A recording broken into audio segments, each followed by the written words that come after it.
I'm all about decreasing the overwhelm of social media because I know that it can be a beast. And Mhm. you're totally right. It's ever evolving. But I think with the right mindset towards social media is really the key to approaching it in the first place. So I'm excited for our conversation today. If you are a female Christian entrepreneur or life coach, you need a podcast. And if you have a podcast, you need a podcast coach. Finding a supportive and empowering community is key to podcaster success. Through my holistic approach as a trained life coach and my experience in the podcast industry since 2016, I want to encourage you weekly through answering your podcasting questions. I'm cheering for you, and your voice matters.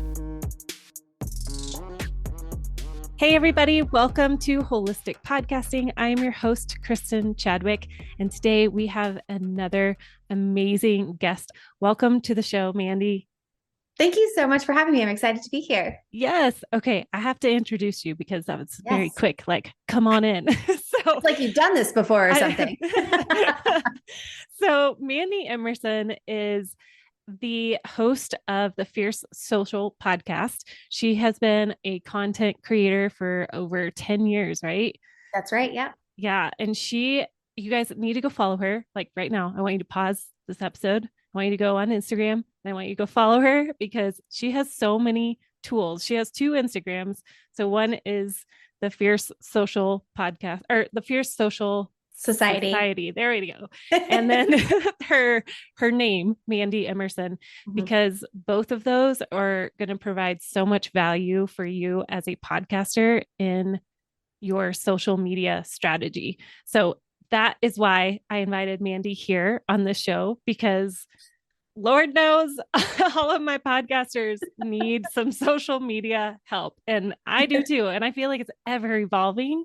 And Mhm. so just to have you as an expert on here to help our podcasters is going to be such a great privilege. So thank you for being here. Yes, thank you so much. It's going to be a good conversation because I'm all about decreasing the overwhelm of social media because I know that it can be a beast. And Mhm. you're totally right. It's ever evolving. But I think with the right mindset towards social media is really the key to approaching it in the first place. So I'm excited for our conversation today. Yes, yes. And I have to say too, the reason why I found out about Mandy was she was on another podcast that I was listening to. And I was like, wait, I feel like we jive. There's a lot in common here. so I Sweet. I love that.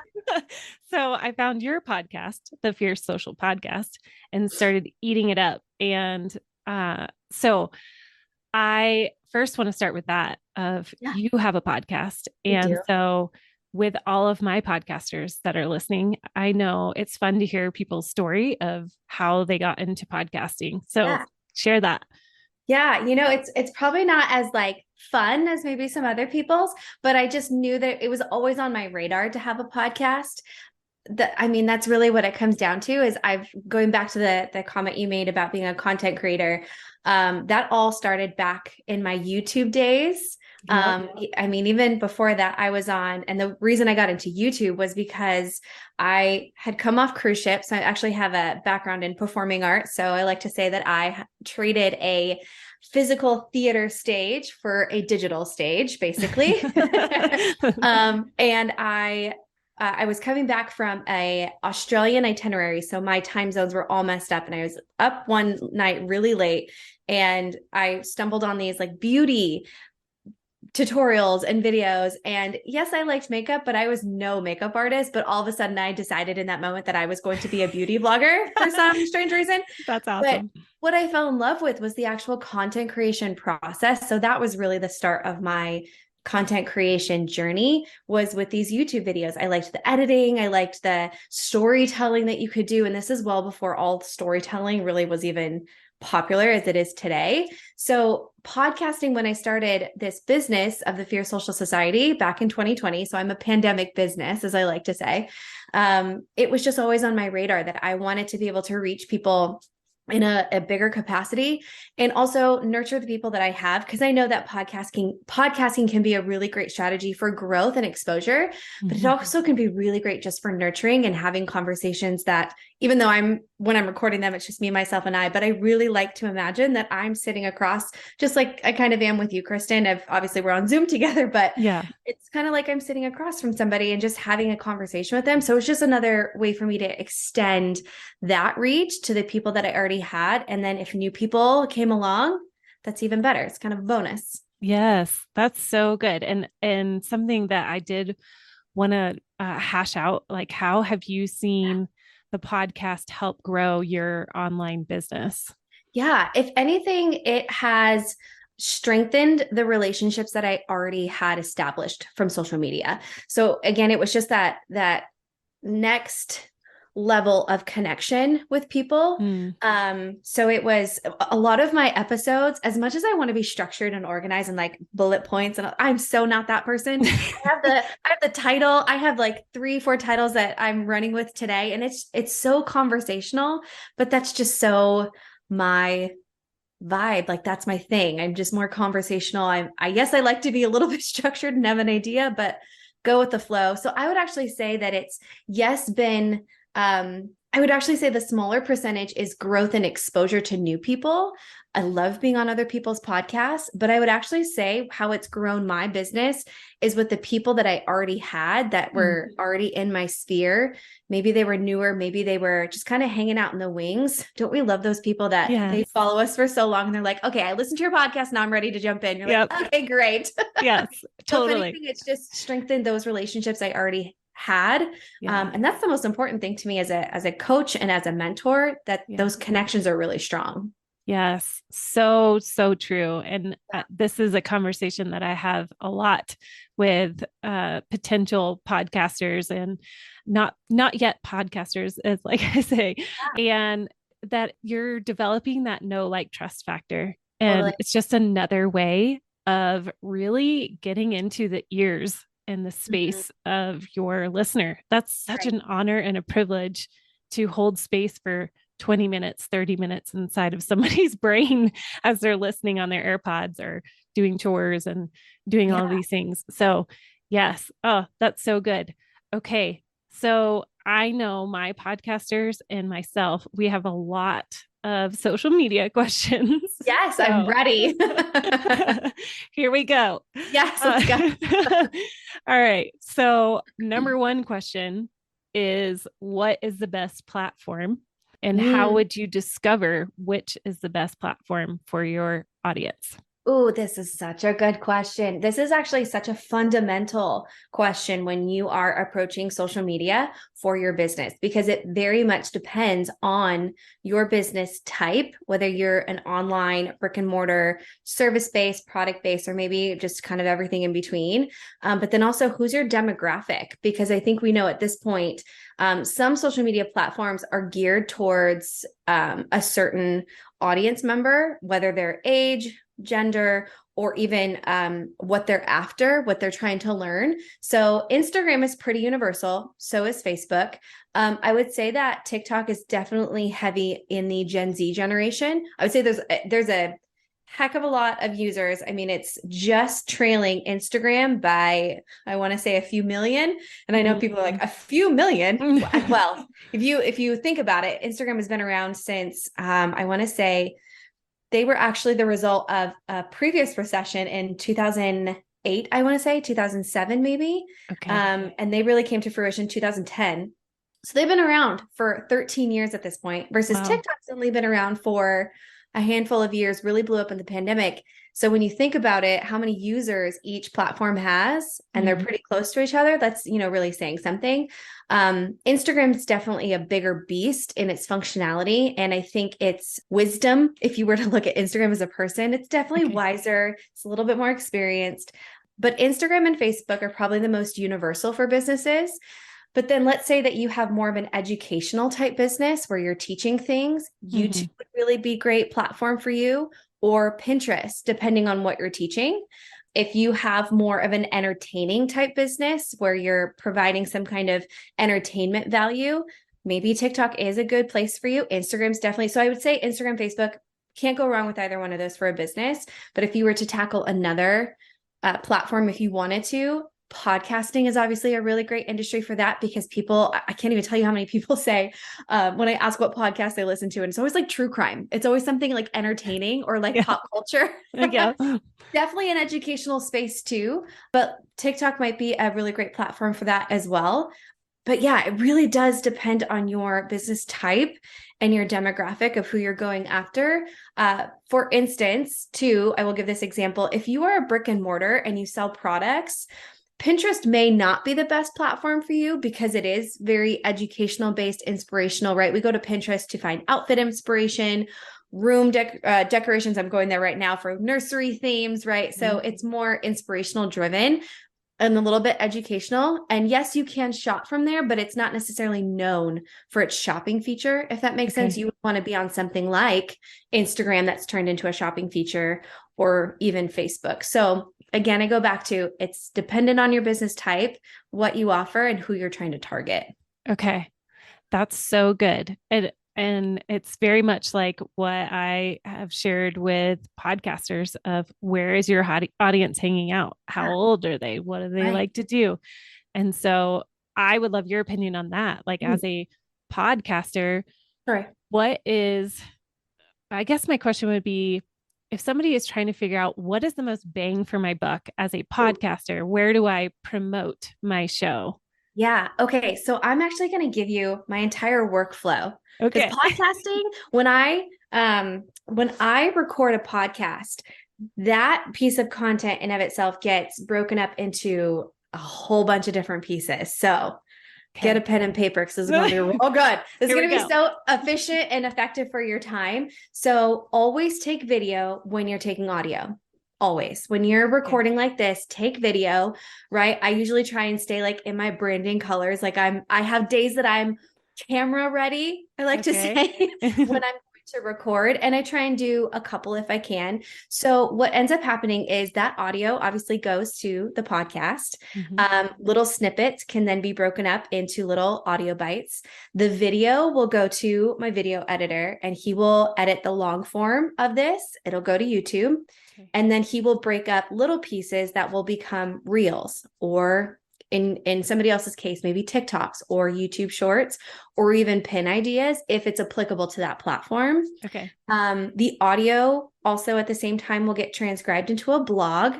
If there's little pieces in there that were like, ooh, that's so quote worthy, gets turned into like a quote post or reel. So all of that, I mean, you got reels, you got long form video, you got blog posts, you got written, it all gets broken down and it's all from one piece of content, but you're covering so much. And I like to call it an anchor piece. Yeah. Other people will call it like your core content or like your foundational piece of content and then break it apart. But that's how I will take the content I make for the podcast and break it apart into all these different avenues. And I can't even tell you how much that's reduced my content creation time, because all I got to do is sit down here and create a bit, right, for maybe an hour or a couple hours, maybe in a week, but it's going to take weeks off of my plate of individual content creation when you break it up like that. So that is my current workflow. Love it. So much time. I bet it does. And yeah, again, I keep telling new podcasters, focus on the actual content of your podcast. And that is all you need to do, because this beautiful example of how that can filter down and branch out as much or as little as you want. Like, don't get overwhelmed, but just know that that top piece is your podcast and then filtering it down from there. That is amazing. Thank you for sharing your workflow, because that totally is a tremendous value. So, okay. Work smarter, not harder. That's our motto here. Totally. Work smarter, not harder at all times. Yeah. Okay. So moving in 2023, what are those upcoming trends that you're starting to see pan out and coming down the pipe? Yeah. So on the topic of when you're recording and how you can repurpose that content, really, not only are you being more efficient with your time and your way you're creating, but the nice thing is, while trends like those trending audios, those lip syncs are still popular, they're still effective. What's actually becoming even more, I don't even want to say trendy, because it's well, we'll say trendy because it is coming up in the trends, but what's becoming even more effective, seeing that conversion from a cold or warm audience, is the face to camera talking content. So you're already doing that when you're recording a podcast. You're looking and filming at the same time, and it's just you talking. There's no, crazy filters, or there's no lip syncing. It's just you providing value, face to camera. No, it's not super entertaining in the sense that you're doing like a crazy trick or you're making people laugh, but you are providing value in that you're teaching something, or that you're educating or bringing brand awareness. And that's essentially what you're hosting a podcast for, unless you're just doing the entertainment value, and that's fine too. But a lot of the camera to face to camera content that we're seeing, where it's just somebody sitting down and talking to the camera, that is becoming extremely valuable. And I say trendy because it's what people are leaning in towards, but I wouldn't say it's going to be viral content. One of the things that I like to kind of pop bubbles. I'm going to pop this bubble is, we're not after virality. Okay.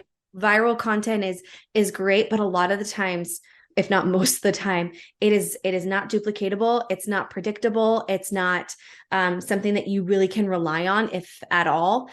So you want to be creating content that is just building, again, that like no trust factor, and it's creating the connection with your audience. And a lot of that is just you talking. It's you educating. It's you talking to the camera, because if somebody's going to work with you for a service specifically, they want to know that they jive with you. They just kind of like what you said about listening to my episode with somebody else. Like, I really jive with her. And that's because you're just listening to me. There's no like filler. There's no, filters or lip syncs going on. It's just me. And that might be a little bit scary to people, but if you're getting into the space of podcasting, I mean, you're more than halfway there. Now it's just getting the video aspect, maybe editing that down. I highly recommend a video editor. Holy cow, that'll save you so much time.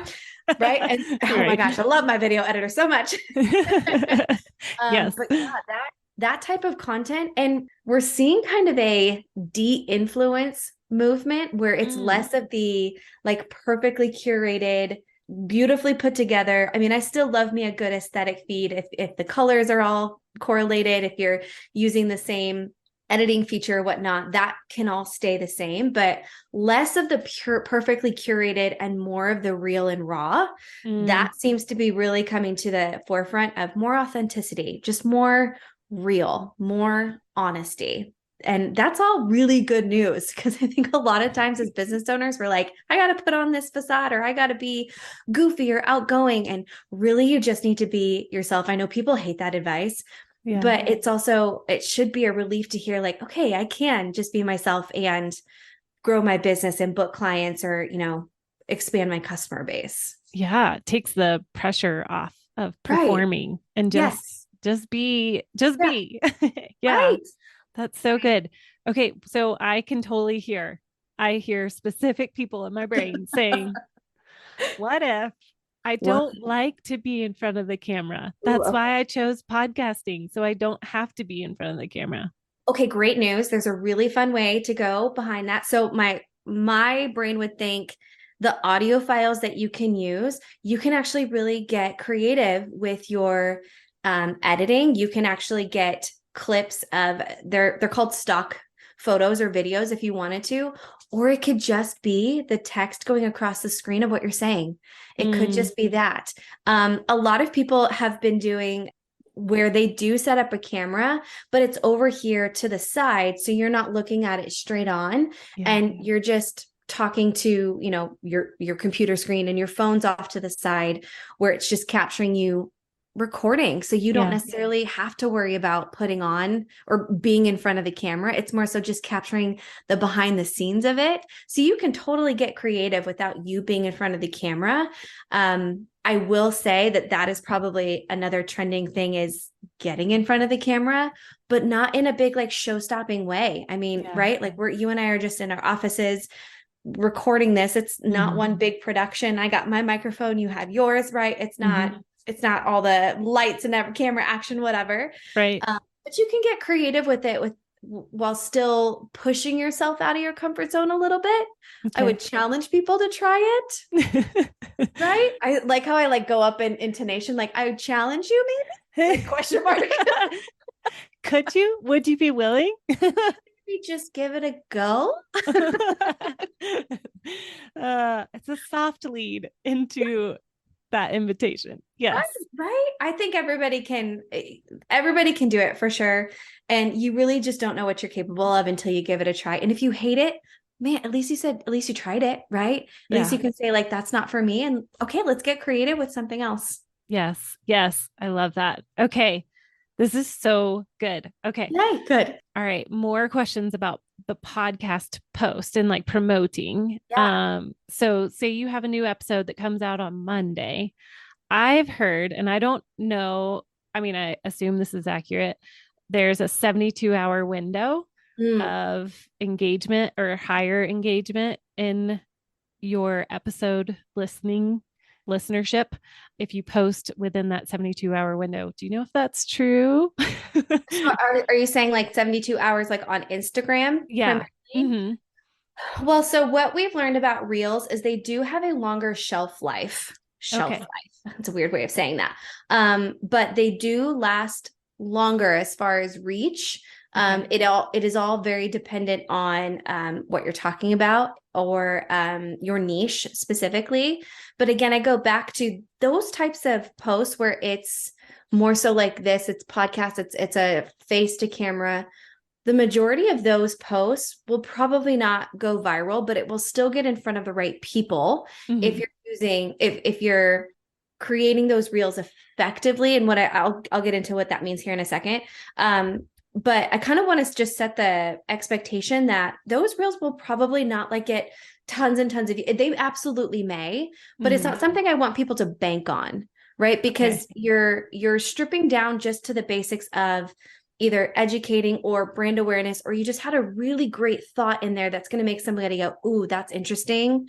Or, oh, that's totally me. It's kind of like a relatable moment. And that's not necessarily like, holy cow, I can't believe that, unless you have a controversial type podcast, and maybe you do. Controversy tends to do really well on social media. Gets people engaging, it gets people talking. But if that's not your podcast, don't fret, right? It can still be very effective. But what I've learned about Reels, for one, is that they have a higher shelf life. So it's not just 72 hours. It's not just within the 24 hours even that it's posted. It could actually get picked up weeks down the line, and it actually could continue trending for months down the line, which is really great news, right? So podcasts and YouTube are the two platforms that are more so evergreen. When you post something and somebody goes to search, maybe they want to search, podcasts and social media, kind of what our episode is on today. They'll be able to pick up our episode together, even though we posted it, months, weeks, even years ago, something like that. Same thing with YouTube. With Instagram, obviously it's a little bit different. It is a little bit more in the moment. And the more engagement you get in the front end, the better. But it's not to say that it's just like going to completely die out, right? Okay. How to create a more effective reel when you're doing content like this, where it is like talk to camera or it's more audio, is you want to get right to the point at the very start. You want that very first sentence, or even those first couple of seconds, to be really hook worthy, to make people stop and listen, right? So that very first sentence you say has to be the hook. It can't be, hi, welcome to my podcast. Today we're going to talk about, people are already gone, they're out the door. That's so good. Not because you're not interesting, not because what you have to say isn't interesting. It is because our attention spans as a human race has just gotten so tiny. We are so quick to go into the next thing. But what we have to realize is our social medias for our businesses, it's not about us and it's not for us, it's for them. So somebody's scrolling the feed or whatever they're doing, right? They're trying to figure out, what can you do for me? And if they're listening to you, just say, hi, welcome to my podcast. Today we're going to, right? You just made it all about you, like, hi, welcome to mine, instead of, would you like to know more about growing your business using podcasting? Yep. Yes, I would. And I'm going to keep listening. So that very first sentence has got to be the hook, and make it just short and sweet. If you can make it short and sweet, less than 30 seconds, maybe, even better. Yeah. Then the other last thing that I'll say is to cut out any dead space or any filler words where you're saying, which that's okay if you're saying, or you have a pause. But again, we want to keep their attention. Once we have it, now we need to keep it, right? So cutting out any dead space where we naturally are talking and we just have we take a breath or we take a beat. That's okay in podcasting. When it's visual, we want to keep their attention for as long as we can. Keep the dead space to a minimum. So it's just going from one sentence to another, so much so that they would listen to it again, or they would save it to listen to it at another time, or it would take them to your profile to go to the link in the bio to listen to the full episode, and having that call to action at the very end. Listen to the full episode, link in the bio, or comment this word below. I'll send you the link, something like that. But the social media side, especially with Instagram or even Facebook, you just have to keep in mind attention span is tiny. We want to just maximize what we're putting in front of them. Okay. Woo. Okay. I hope you guys are taking notes because I am. So we'll stick with Instagram because I know there's different ways that we can promote our podcast, our business. Have you found stories versus reel posts or carousel posts? What is the most effective that you're seeing right now? When sharing podcasts specifically? Yeah. Mm-hmm. I would, so there's different ways that you can approach both of them. So the way that I like to look at reels and then stories, reels is like the movie trailer. It gets out to the most amount of people, right? Your long form content, like a YouTube video or even a video on Instagram that's longer than 2 to 3 minutes, or your podcast episode, is the main feature film, right? This is what not as many people come to see, but the right people will come to see it. And then your stories are the behind the scenes. So back in our DVD days, right? Or even our VHS days, we had to go to the end of the movie to see the bloopers, or on DVDs, they'd have those little sections for, meet the cast or see how the set was made, right? It's the behind the scenes. It gets you more connected to the account that you're already following. So if you think about it like that, there's going to be 2 different approaches. So if we're wanting to promote our podcast on our stories, the best way to do that is with a simple graphic or an audio file, or even a clip that just like this, if it's video, with a link to the episode to make it really easy for them to just click and go over to listen to it if they want to, or even just something within that realm where it takes them to the podcast episode without extra steps. Now for a reel, because we can't put links on the reel, we can't put links in the captions, we're going to have to entice them a little bit more. And what you're going to want to do with those is take like your juicy, again, going back to the most effective way to capture your audience, take like the juiciest part of that episode or something that's going to almost leave them hanging a little bit. They're like, wait a minute, where's the rest of this?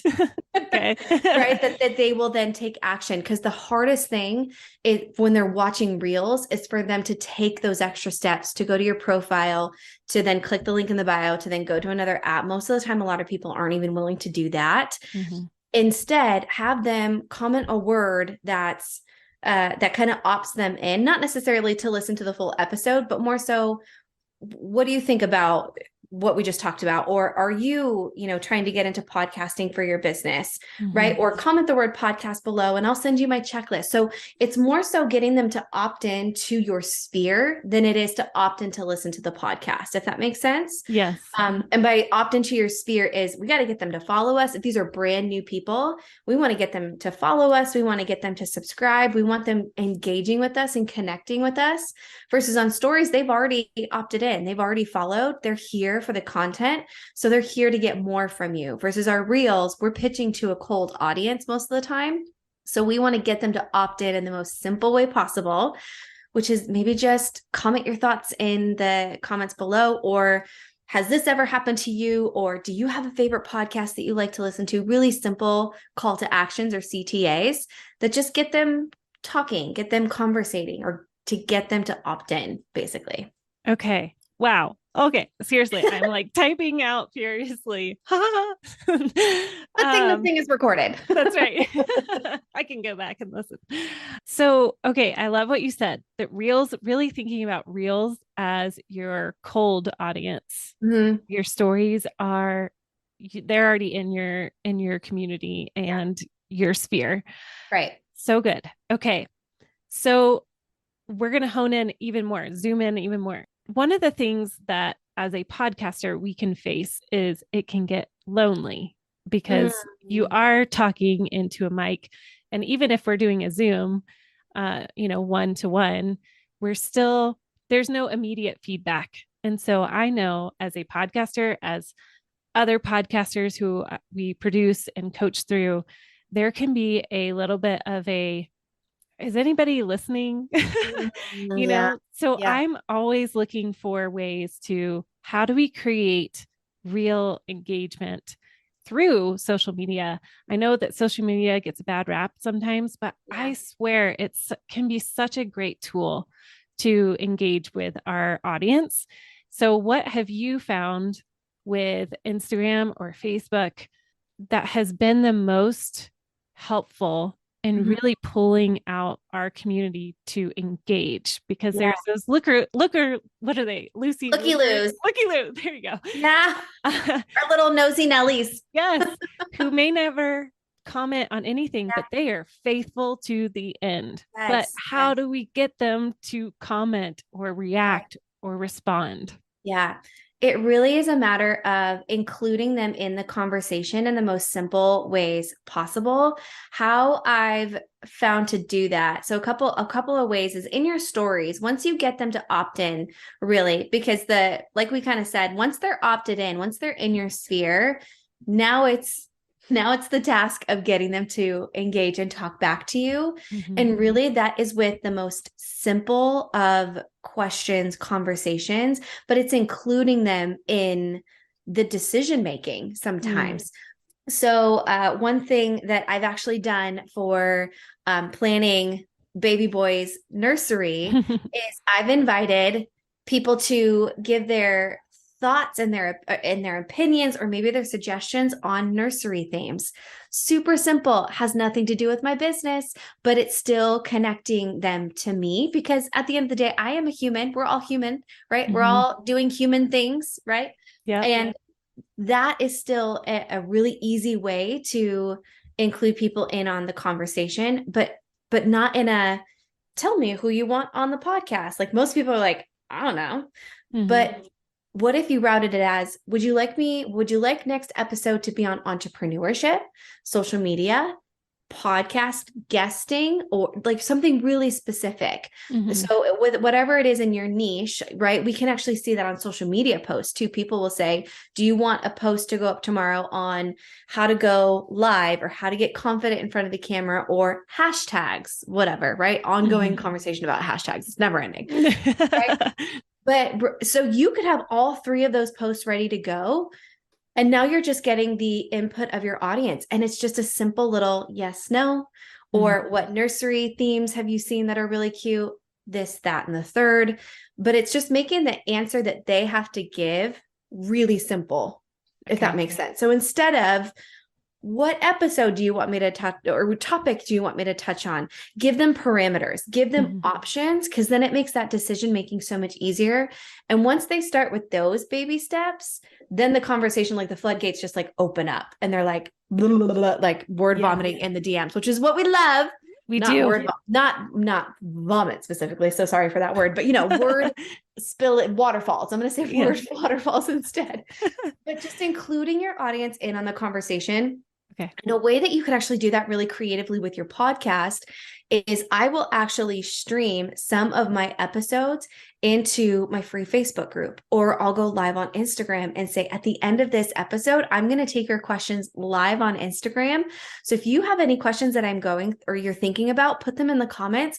I will pause at the end of this recording and then I'll answer your questions. So it's almost like they get to be a part of it. So the whole, is anybody listening? Well, now they actually are, and you can actually see them on your live. Yeah. I will say that will take a few times of doing it for people to realize that you're answering questions. So it's a little bit of monkey see, monkey do. And a way to get that train going of people just responding in general. Let's say that I've never polled the audience before, and now I'm asking for nursery theme ideas, and people have never seen me take opinions from the audience before, so they may not be as inclined. This is a quote from a show that my husband and I love to watch reruns. It's called House. It was an old medical, I say old, but it wasn't that old, but a medical show. Yes. And in one of the episodes, we always quote, is it lupus? Right. Is it lupus? I don't know. It's always lupus. Right? I feel like I'm a doctor at this point of the stuff that's talked about. No, I'm not. Please do not come to me for medical advice. That'd be terrible. One of the things that he said was monkey see, monkey do, but it was in the phrase of, you need to eat the red berries. And it was monkey see, monkey do. Like, other monkeys have to see another monkey eat the red berries to make sure that they're not poisonous. Okay. Right? That's really where that comes from. So like, eat the red berries. So what I would do in the beginning when I was trying to get my audience to engage and nobody was commenting back. So first of all, be really specific with your question, give options or give parameters, right? Don't make it super general. Like, what are you doing today? What topic should I cover? More so those parameters, but then answer your own questions, answer your own poll stickers in your stories. So what I would do is, since I have multiple accounts, I would actually then go to another account and put answers in there. Okay. To then share all my stories, right? To get people to see, people are asking people. It's a little sneaky, right? But just because people aren't answering doesn't mean that they're not thinking about it. Or just because people haven't asked the question doesn't mean they're not thinking about it, right? So you're just there to break the ice. Or if you feel too sneaky doing that yourself, get some of your friends to answer for you. Like, hey, do you mind just putting in an answer in here so I can share it to show, people are asking questions. Okay, I guess I'll ask mine, right? So when we're in a classroom, it's the same thing. Like, does anybody have any questions? So many people do, but nobody puts their hands up, right? Because they're scared to be the first one. So just break that ice for them and answer your own question. And then they'll see the monkey see, monkey do portion. And then it'll just open up the floodgates. That's so good. Okay. I'm taking that with my Facebook lives. I try to do a Facebook live right after my episode airs, like the next day. And it's yes, there's crickets most of the time. And so then I just kind of fill the time, but it's so true. It's such a good analogy of monkey see, monkey do of, okay, what would the most common question be from that episode? So good. Love that. You could even frame that. If somebody didn't ask you that question, because you kind of did it in our conversation today, like, I can already hear people asking. I already know they're going to ask this. So instead you could frame it, a really great question that I saw or that I was asked, even though you weren't asked, you can kind of frame it so that you're not technically lying. And a really great question that I know some of you may have is into that question. Like, oh, I did have that question. Somebody must have asked, right? It just gets them more comfortable in your space. Yeah. Yeah. So good. Okay. Oh, goodness. This is so valuable. I'm so glad. All right. So speaking of questions from listeners, I had somebody ask a great question, and it ties in kind of the 2023 trends and all of social media. And I wonder if you're guessing in your head. What do you think about the new AI help with posts? I think it is incredibly valuable, especially when you're feeling stuck. Or you're feeling uncreative. I've used it a couple of times. I'm like, ooh, I wouldn't have thought about it that way, or I wouldn't have framed it that way. I think it can be an incredible tool, but it will never replace human connection. It will never replace us as humans, period. Right. I do think it is a very valuable tool that, if used the right way, it can be super helpful in coming up with questions or even market research, primarily market research. I have a friend who's in a nonprofit, and she and I are both in the same business mastermind. So most of the people in that mastermind are all business owners. So they're not nonprofit structures. So she was having trouble trying to figure out what a job description for somebody in her industry or somebody in her profession, what it would look like. She typed it into an AI, or I think it might have been that Chat GPT. I know this is the most popular, but I know there's a heap ton of AI systems out there besides Chat GPT. And it like spit out all of these different KPIs or different job description pieces. And it was just so helpful to be like, oh, I didn't even think of that type of thing. So to be able to help educate her to be able to make better decisions for her business. So I think it's going to be an incredible tool for market research, educating yourself, right? Because it's pulling from so many resources. Yeah, I'm interested to see where it's going to go this year, because I think we are just scratching the surface of it. But I don't think anybody has to necessarily worry about this is going to replace me or anyone, because at the end, there's nothing that can replace our complex minds and our connection and our emotions and our feelings, right? AIs don't have any of that, and we do. And there's no way that could ever get replaced. Amen. Amen. Yes. To all of that. I think it is such a valuable tool. I used it in Tailwind the other day because I was like, I'm having a total brain fart and I need help. And it had there's a beta launch in there right now. And I tried it and I was like, whoa, this is so cool. Right. So yes to that. And exactly, nothing's going to replace the human heart. I mean, we are wholehearted beings, and AI will never be a wholehearted being. So yes. Okay. We're gonna end on this question right here. Okay. What is something that you wish most podcasters knew about social media? Ooh, that's a good one. I would say that they do tie together. I think it would go back to kind of what I was talking about with that workflow, that you really can be very efficient with your time when creating your content, of how you could use your podcast to then repurpose on social media. So you're not reinventing the wheel. You're not creating brand new content for Instagram, Facebook, TikTok, wherever you want to be. It could just be your podcast recording repurposed on these other platforms. So it's not as overwhelming as maybe some thought it would be. Like, I got to record here and then I got to do this over here. It can all tie in really beautifully together. It's just getting that workflow in place that it just efficiently runs, and getting the right people to, I think, work for you too. I know that hiring is probably like a whole nother conversation. Delegation is my favorite new thing. Like in business, I'm like, ooh, who can I hire to do this? Yes. Oh my gosh, it's so good. And I know that's exactly why people come to you for podcasting and launching and even management, and then, everything in between. But getting the right people in place, and then just having that workflow, so then you can focus on the other things in your business that only you can do. Content creation is primarily one of them, but then the editing, the piecing together, like that's something somebody else could do for you while you do the other things that only you can do. So it's the work smarter, not harder, being more efficient, and be willing to step out of that comfort zone. Question. Come on, you can do it. I know you can. Change doesn't happen in the comfort zone. Whoever said that, I don't know who did, but just go for it. Just try it. See what you're capable of. That's right. Break through that zone of genius. Exactly.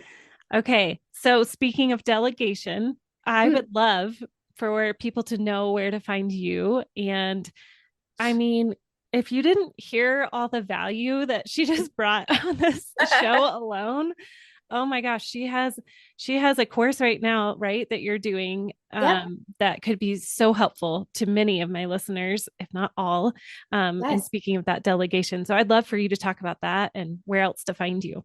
Yes. So that is the Fear Social Society. It is kind of my one-stop shop program for using social media really effectively for your business. It really breaks it down in the most simplified ways possible. Whether you are a solopreneur or somebody that has a team, this is going to be a really great program to just get again, work smarter, not harder, most effective and efficient tools that aren't super complicated and overwhelming.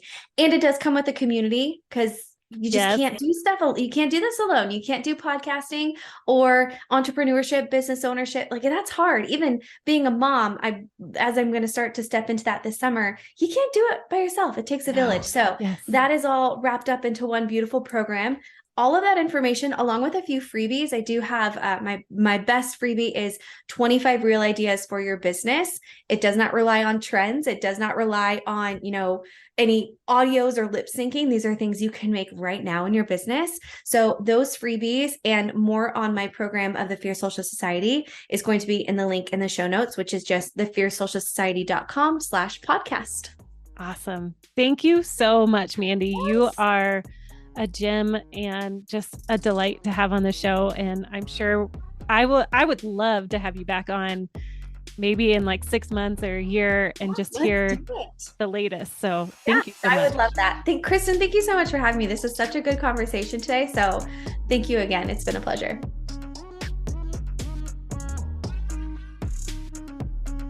Hey, thanks for listening today. I hope that you feel encouraged and inspired to launch and grow your podcast. And speaking of that, I want to personally invite you, if you are thinking about starting a podcast or you're thinking about growing your current podcast, I have an amazing opportunity coming up in the middle of April, inviting you into our podcast bootcamp. The first one is for new podcasters who are looking to launch and create their brand new podcast. And the second is going to be for current podcasters who want to grow and monetize their podcast. Come check it out at www.kristinfieldschadwick.com, or you can find me on Instagram and send me a message and that you want to know more.